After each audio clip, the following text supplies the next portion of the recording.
नमस्कार मित्रों, मेरा नाम है आदित्य। आप देख रहे हैं एडवोकेट आदित्य यूट्यूब चैनल। आज जो आप लोगों के लिए मैं जजमेंट लेकर आया हूं, इस मामले में जो पत्नी थी उसने 125 सीआरपीसी के अंतर्गत पति से भरण पोषण प्राप्त करने के लिए मुकदमा दायर किया, जिसमें उसने खुद को बेरोजगार बताया, कम पढ़ी लिखी बताया, असहाय बताया। ऐसे में जब पति हाजिर होता है तो पति जो होता है 340 सीआरपीसी के तहत प्रार्थना पत्र लगाता है, जिसमें पति साबित करता है कि पत्नी ने झूठ बोला है, झूठा शपथ पत्र दिया है, वो कमा रही है, उसके पास पैसे है, धन दौलत है और उसने बेवजह में ही झूठ बोलकर खुद को असहाय बताया है। इसके लिए जो कोर्ट होता है पत्नी के विरुद्ध 340 सीआरपीसी का प्रार्थना पत्र स्वीकार करता है और उसके विरुद्ध आपराधिक मुकदमा दर्ज करने का आदेश देता है, जिसमें पत्नी को 7 साल तक की सजा भी हो सकती है। तो आइए इस जजमेंट के बारे में हम डिटेल में समझ लेते हैं। बहुत ज्यादा इंपॉर्टेंट जजमेंट है, बारीकी से वीडियो को समझिएगा। वीडियो में आगे बढ़ने से पहले मैं आपसे कुछ महत्वपूर्ण बिंदुओं पर चर्चा कर लेना चाहता हूं। पहली चीज तो ये कि मेरी एक किताब पब्लिश हुई है जिसका नाम है legal guide for husband in matrimonial cases. अब देखिए, जैसा इस किताब का नाम ही है legal guide for husband in matrimonial cases, वैसा ही इस किताब का उद्देश्य भी है। इस किताब में आपको मैट्रिमोनियल केस जैसे 498 125 CrPC DV act section 9 divorce case, इन सब मुकदमों के संबंध में काफी अच्छी जानकारी मिल जाएगी। जैसे कैसे मुकदमा लड़ना है, कैसे बचाव करना है, कैसे क्रॉस केस दर्ज कराना है, कैसे प्रक्रिया चलेगी, कैसे डिस्चार्ज होंगे, कैसे क्वेस कराएंगे, कैसे मेंटेनेंस देने से बचेंगे, तो कैसे आपको अपनी केस की ड्राफ्टिंग करनी है, ये सारी चीजें आप इस किताब के माध्यम से समझ सकते हैं। तो यदि आप इस किताब का अध्ययन करना चाहते हैं, जानकारी जुटाना चाहते हैं, अपने केस में अपना पक्ष खुद ही रखना चाहते हैं, मजबूती से लड़ना चाहते हैं, तो किताब को खरीद लीजिए। किताब का जो मूल्य है वो 600 रुपए है, जिसमें 100 रुपए कोरियर चार्ज है। किताब को बाय करने के लिए व्हाट्सएप पर मैसेज करिएगा। अगली जो महत्वपूर्ण बात है वो ये है कि देखिए, हाईकोर्ट और सुप्रीम कोर्ट के जो मैट्रिमोनियल केसेस से संबंधित पति के फेवर में जजमेंट्स आते हैं, काफी ज्यादा इंपॉर्टेंट होते हैं। अगर किसी एक जजमेंट में किसी पति को कोई फायदा मिल जाता है, जैसे उसका फॉल्स केस क्वेस हो गया, वो डिस्चार्ज हो गया, उसे मेंटेनेंस ना देना पड़ा, वो डिवोर्स मिल गया, उसे सनाइन जीत गया, तो अगर कोई पति को कोई फायदा मिल जाता है और सेम फैक्ट आपके भी केस में है, तो आप उस जजमेंट को अपने केस में रूलिंग के तौर पे लगा के वही फायदा आप भी ले सकते हैं, जो आपको त्वरित मिलेगा और गारंटी के साथ मिलेगा। तो ऐसे में अगर मैट्रिमोनियल केसेस से संबंधित जजमेंट से आप अपडेट रहना चाहते हैं, तो ऐसे में हमने एक ग्रुप बनाया है, आप उस ग्रुप से जुड़ जाइएगा। ग्रुप में आपको बहुत सारे जजमेंट्स का जो इंपॉर्टेंट मैट्रिमोनियल केसेस से संबंधित पति के फेवर में आए हुए जजमेंट है उसकी कॉपी मिलेगी, पीडीएफ में मिलेगा, जिसका प्रिंट आउट निकाल आप सकते हैं और अपने केस में यूज करके फायदा ले सकते हैं, उससे अपडेट रह सकते हैं। तो अगर आप हमारे इस ग्रुप से जुड़ना चाहते हैं तो ग्रुप से जुड़ने का जो चार्ज है वो 500 रुपए लाइफ टाइम के लिए है। तो ग्रुप से जुड़ने के लिए व्हाट्सएप पर मैसेज करिएगा। अब आइए अपने महत्वपूर्ण जजमेंट के ऊपर हम आते हैं। तो देखिए, आज का जो हमारा जजमेंट है वो गुजरात हाई कोर्ट ने दिया है और ये जो जजमेंट है सेजल बेन तेजस भाई चौटाटिया वर्सेस स्टेट ऑफ गुजरात के केस में आया है। इस जजमेंट की कॉपी आपको डिस्क्रिप्शन में मिल जाएगी।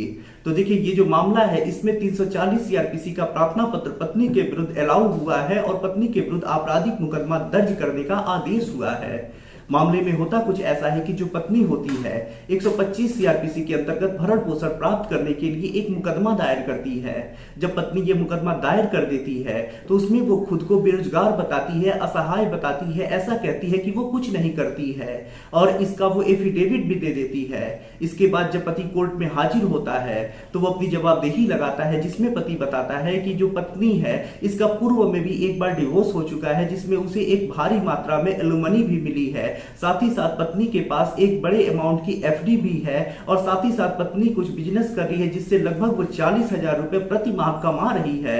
इसके साथ ही यानी WS देने के साथ ही साथ जो पति होता है वो 340 सीआरपीसी के तहत कोर्ट में एक आवेदन करता है कि पत्नी ने झूठा शपथ पत्र दिया है, खुद को फायदा पहुंचाने के लिए जानबूझ के उसने कोर्ट को गुमराह किया है, झूठ बोला है कि वो कुछ नहीं करती है, जबकि वो बिजनेस कर रही है, 40,000 रुपए उसे मिल रहे हैं।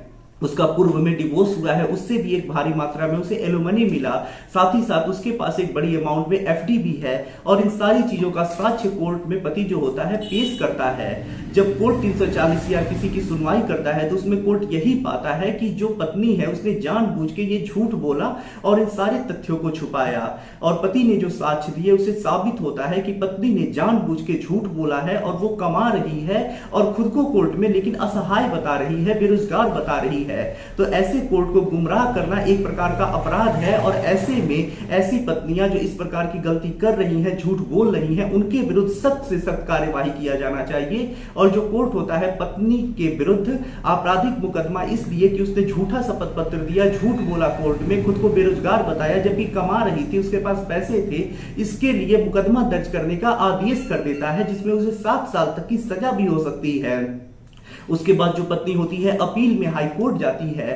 हाई कोर्ट जब पूरे मामले को ये देखता है तो यही कहता है कि वास्तव में पत्नी ने ये झूठ बोला है, वो खुद को बेरोजगार बता रही है, असहाय बता रही है, लेकिन साक्ष्य और तथ्य ये कह रहे हैं कि पत्नी कमा रही है, उसके पास पैसे हैं, धन है, दौलत है, लेकिन वो खुद को असहाय बेरोजगार बता रही है। तो पत्नी ने जानबूझ के ये कृत्य किया है जो कि एक आपराधिक कृत्य है।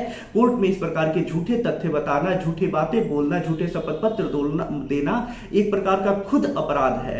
ऐसे में जो कोर्ट होता है पत्नी के विरुद्ध जो आपराधिक मुकदमा दर्ज करने का आदेश हुआ होता है उसे सही मानता है और कहता है कि ऐसी जो भी पत्नियां हैं जो इस प्रकार की कृत्य कर रही हैं, झूठ बोल रही हैं, उनके खिलाफ ऐसी सख्त से सख्त कार्यवाही होनी चाहिए जिससे कि समाज में सुधार हो सके।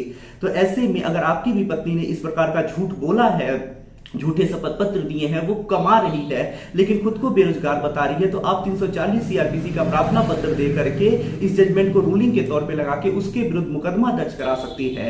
अगर आप 340 सीआरपीसी का प्रार्थना पत्र मुझसे ड्राफ्ट कराना चाहते हैं यानी बनवाना चाहते हैं तो इसके लिए व्हाट्सएप पर मैसेज करिएगा। आशा कर रहा हूं वीडियो और जानकारी आपको पसंद आया होगा। जजमेंट का लिंक आपको डिस्क्रिप्शन में मिल जाएगा। अगर आप किसी कानूनी समस्या से परेशान है तो ऐसे में आप मुझसे फोन पे बात करके अपनी कानूनी समस्या का समाधान प्राप्त कर सकते हैं।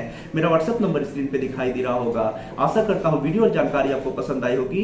मिलते हैं नए वीडियो के साथ अगले दिन, तब तक के लिए जय हिंद, जय भारत।